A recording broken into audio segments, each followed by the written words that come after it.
मैं bubble Gupta, district working president Congress, और मेरे साथ बैठे हुए हमारे एक्स सरपंच और पीसीसी के एक्स सेक्रेटरी सीताराम भक्ति, बाकी मेरे साथी यहाँ बैठे हुए हैं। सबसे पहले तो मैं जो लैंडस्लाइड की वजह से जो हमारे यात्री, देश के कोने कोने से यात्री आए थे, कम से कम 30-40 के करीब लोग जो मारे गए हैं, उनको हम श्रद्धांजलि भेंट करते हैं और भगवान से ये प्रार्थना करते हैं कि उनके दुख सहन, उनके परिवार को ये दुख सहन करने की शक्ति दे, क्योंकि हमने देखा है कहीं पूरा परिवार उसमें जो उनकी मौत हो गई है, तो ये बड़ी दुख की घड़ी है। पूरा जम्मू कश्मीर उन परिवारों के साथ है। तो हम भगवान से ये प्रार्थना करना चाहते हैं कि जो लोग जख्मी हुए हैं वो तुरंत स्वस्थ होकर घर वापस जाए।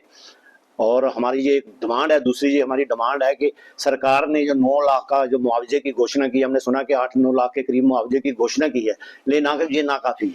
हम से चाहते हैं कम से कम 20 लाख के करीब उन परिवारों को मुआवजा दिया जाए। किसी की जान तो वापस आ नहीं सकती, लेकिन कहते हैं ना, डूबते को तिनके का सहारा, तो कम से कम भी उनको 20 लाख उनके मुआवजे की घोषणा की जाए, और ताकि उन परिवारों को थोड़ी राहत मिले।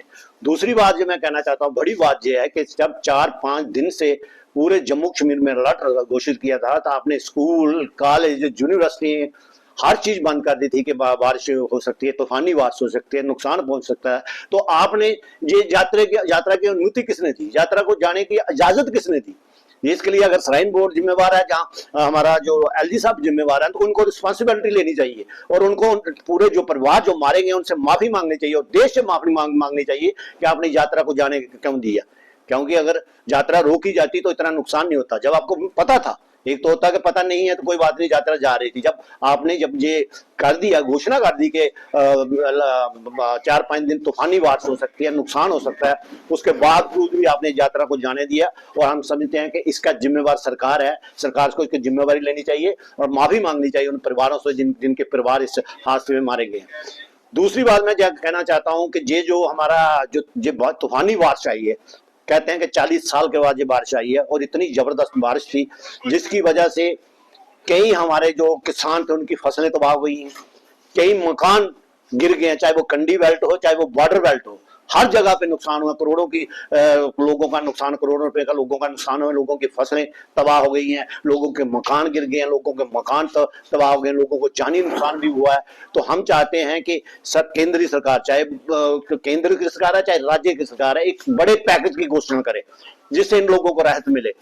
हम डीसी मैडम का भी शुक्रिया अदा करना चाहते हैं। वो इसलिए करना चाहते हैं कि उन्होंने बारिश में भी हर जगह गई, हम उनका धन्यवाद करना चाहते हैं, शुक्रिया अदा करना चाहते हैं कि बारिश भी हर जगह वहां गई, उन्होंने मौका देखा, लोगों से बात की, बड़ी अच्छी बात है। लेकिन बात से काम नहीं बनने वाला। हम चाहते हैं कि उनको मुआवजा मिलना चाहिए। जिनकी जमीन, जिनकी फसल तबाह हो गई उनको भी मुआवजा मिलना है, जिनके मकान तबाह हो गए उनको भी मुआवजा मिलना चाहिए, और जो लोग मारे गए हैं उनको भी मुआवजा मिलना चाहिए। ये हमारी दूसरी समस्या है।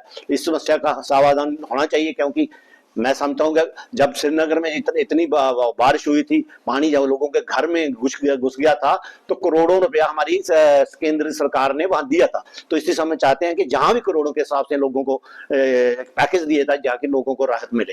तीसरी बड़ी बात मैं ये कहना चाहता हूँ कि जो पुल गिर रहे हैं, मैं आपको मिसाल देना चाहता हूँ। विजयपुर और सांबा डिस्ट्रिक्ट में एक पुल है, देवक पुल, वो 1950 में बना था।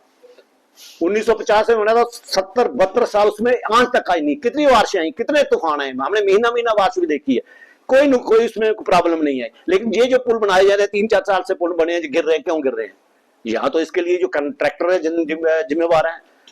हल्का जो मटेरियल है उसका इस्तेमाल हो रहा है।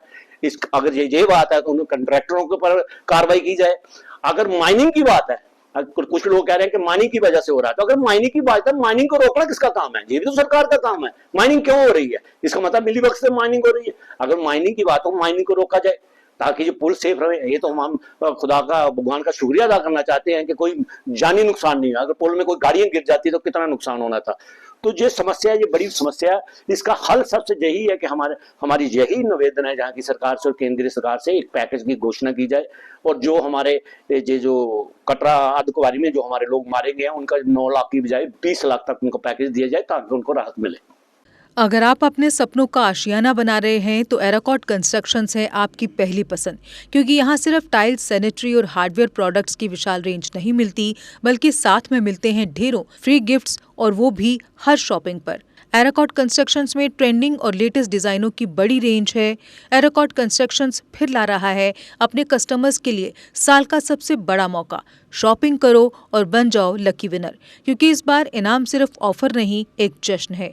और यही नहीं, इस बार आपको बिल्कुल नई Alto car, scooties, 10 smart mobile phone सहित अन्य शानदार इनाम जीतने का मौका भी मिल रहा है। तो देर किस बात की, आज ही आए एराकॉट कंस्ट्रक्शंस, जहां घर का सपना भी पूरा होता है और शॉपिंग बनती है फायदेमंद।